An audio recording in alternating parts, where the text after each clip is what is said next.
Yves Lefebvre, secrétaire général SGP Police. Merci d'être avec nous. Merci.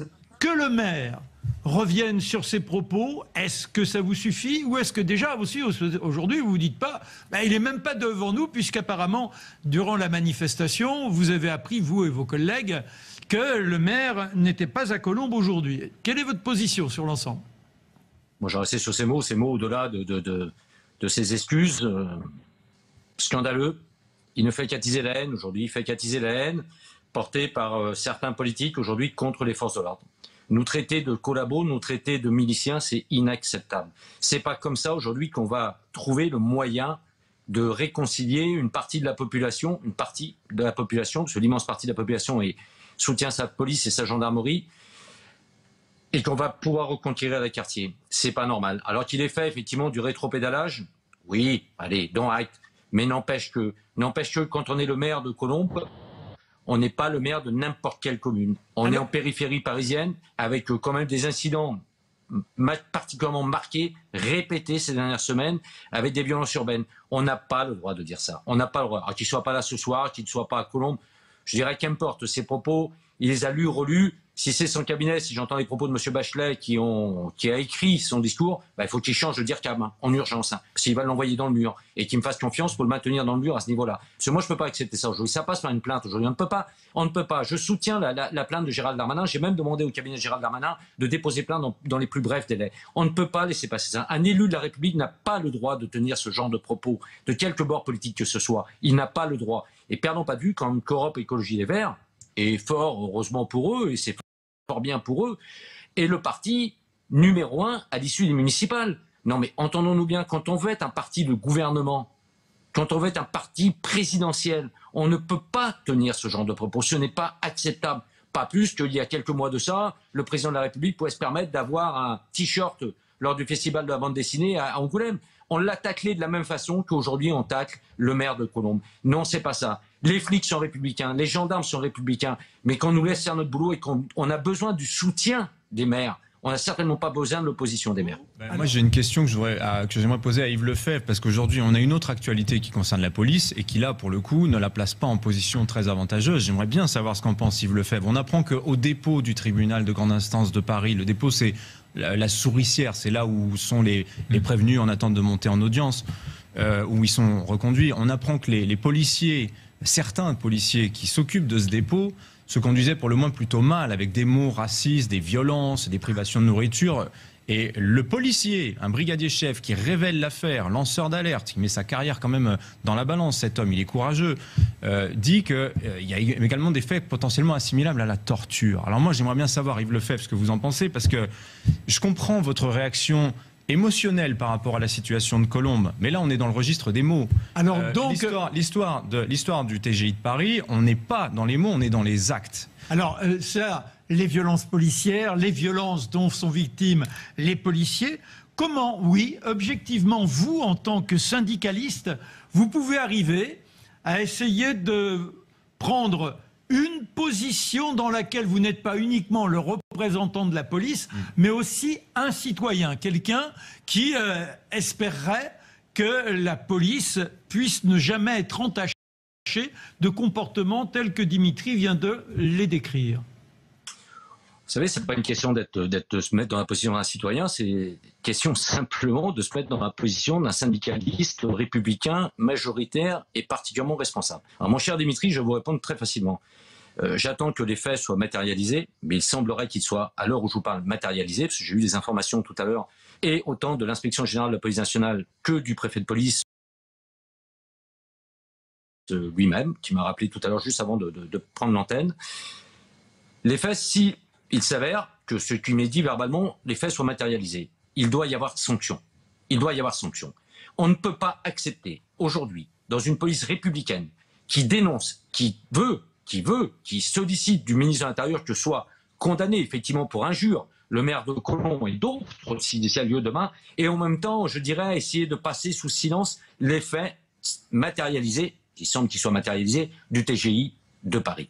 On ne peut pas accepter, et qui plus est, moi le premier, je n'accepterai jamais de cautionner ou de passer sous silence quelconque acte de racisme, xénophobe, homophobes dans la police nationale, même des violences illégitimes. Je n'accepterai jamais ça, et c'est peut-être pour ça que je suis d'ailleurs majoritaire en la matière. J'ai mes valeurs d'homme, mais j'ai mes valeurs de syndicaliste. Donc là-dessus, moi je dis très clairement, il doit y avoir conseil de discipline, et il doit y avoir sanction, l'IGPN ayant rendu ses conclusions aujourd'hui. Comment pouvez-vous lutter contre cela? Faire une sorte de police de la police, vous, dans vos troupes, et en désignant, avant que ce ne soit révélé, de dire à tel endroit, on sait que, etc., qu'il y ait une sorte de ménage qui soit organisé pour que vous ne soyez plus jamais accusé, à part forcément s'il y a une personne qui se rende coupable seule d'un acte inadmissible. Mais que là, apparemment, c'est pas un policier, c'est un groupe de policiers. Comment éviter cela? Oui. On parle aujourd'hui, selon les éléments de ma possession, on parle de 6 fonctionnaires à l'heure où on se parle. Comment remédier à ça? Déjà, sans doute par une meilleure formation. Revoir des bases et aussi un meilleur encadrement, du moins un encadrement plus professionnalisé. Revoir le contexte d'emploi des policiers aussi. Je ne cherche absolument pas, entendons-nous bien, je ne chercherai jamais à excuser ce qui a été dit au TGI de Paris. Simplement, aujourd'hui, il faut aussi, malheureusement, à un moment donné, et c'est pas Maître Leborgne qui me dira le contraire, je pense, du moins, c'est qu'il faut aujourd'hui contextualiser tout ça. Donc aujourd'hui, on a des policiers qui travaillent la nuit, dans ce qu'on appelle la souricière, c'est le dépôt, où ils sont confrontés à toute la misère humaine. Est-ce que c'est réellement du boulot de flic ou est-ce que c'est du boulot de gardien de prison? Moi, je dis que c'est du boulot de gardien de prison aujourd'hui. Donc, vous voyez, tout ça mis bout à bout, il y a tout à faire, tout ça. Il faut fidéliser les flics sur Paris. Il faut expliquer aux flics ce que sera réellement leur métier, et ce, pendant les mois ou quasiment l'année, 10 mois maintenant, de formation initiale. Il faut reposer le socle d'un encadrement intermédiaire, sommital et intermédiaire plus solide, pour qu'on n'arrive plus à ça. Et il faut impérativement que les organisations syndicales, et je suis convaincu que les principales organisations syndicales, que ce soit la mienne, Alliance Une Seule Police, je suis certain qu'on partage le même constat. Il ne faut pas accepter ça. J'aurais préféré que mon collègue, qui a été adhérent à Unité SGP Police, qui a été délégué et qui aujourd'hui est adhérent, plutôt que de passer par Maître Halimi, qui est le principal fossoyeur aujourd'hui du barreau de la police nationale, m'appelle. Il n'y a pas un flic d'unité SGP Police qui ne connaisse pas mon portable, qui m'appelle, qui m'explique. Et moi, j'allais avec lui, effectivement, à l'IGPN, et je faisais déclencher l'enquête à ce moment-là. Ça, c'est pas acceptable. Il dit, ce policier, je rebondis sur ce que vous dites, Yves Lefebvre, il dit que ce sont des jeunes flics, en fait, en l'occurrence. Il les appelle les promos Valls, parce que ce sont des policiers qui se sont engagés après les attentats de 2015, sûrement sur un élan patriote, on veut sauver la France. Et il dit qu'il y a un problème avec ces jeunesses policières, enfin ces jeunes policiers qui sont entrés en fonction il y a quelques temps après leur temps de formation. Yves Lefebvre, vous avez identifié ça, vous, un problème avec les jeunes policiers? Certains. Non, pas spécialement. Non, je ne ferai pas ce constat. Je pense qu'il va un peu vite en besogne là-dessus. C'est un raccourci que je ne prendrai pas. On a eu un problème, c'est vrai qu'on a dû recruter énormément, que le métier ne fait plus rêver. Mais non, il n'y a pas de problématique. Ce qu'on appelle la génération Valls, effectivement, on a appelé de mon temps, on appelait la génération Mitterrand dans les années 80, parce qu'on était rentrés nombreux dans la police nationale à ce moment-là. Non, la génération Valls, effectivement, c'est la génération post-attentat, et avec des recrutements pour tenter de remettre à niveau ce que nous avions perdu avec la révision générale des politiques publiques.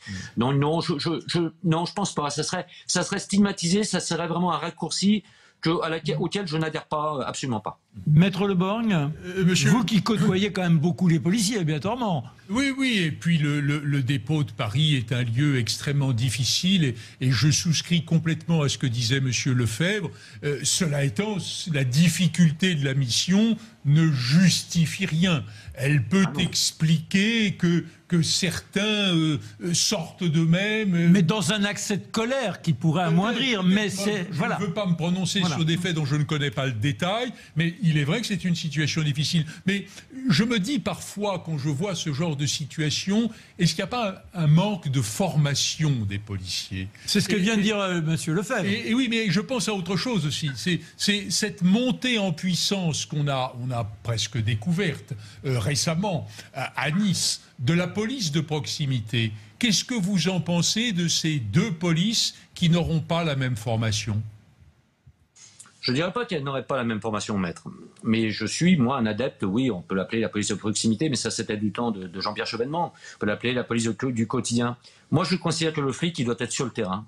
il doit être là pour assurer la sécurité de nos concitoyens au quotidien. C'est bien pour ça que j'insiste bien ce genre de mission qui n'excuse absolument pas. Je ne tiens pas à excuser, je cherche simplement à contextualiser. Le boulot d'un flic, c'est d'être sur le terrain pour, bien évidemment, arrêter des voleurs, arrêter des criminels, mais aussi pour sécuriser au quotidien. Le flic ne doit pas être placé, le métier de flic ne doit pas être placé sur l'autel de la rentabilité.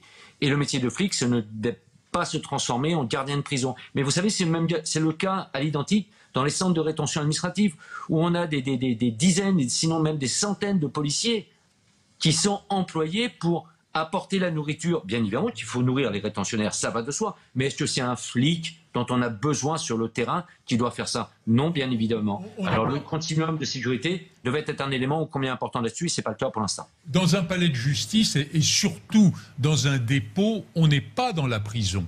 Alors que vous considériez qu'il y a un parallèle à faire entre le gardien de prison et le policier chargé de la garde de ceux qui sont détenus, retenus pendant un certain temps dans un dépôt de palais, oui, mais de tout temps, ce sont les gendarmes et les policiers qui ont accompagné ceux qui se présentaient devant les autorités juridictionnelles. Alors, quel que soit le drame...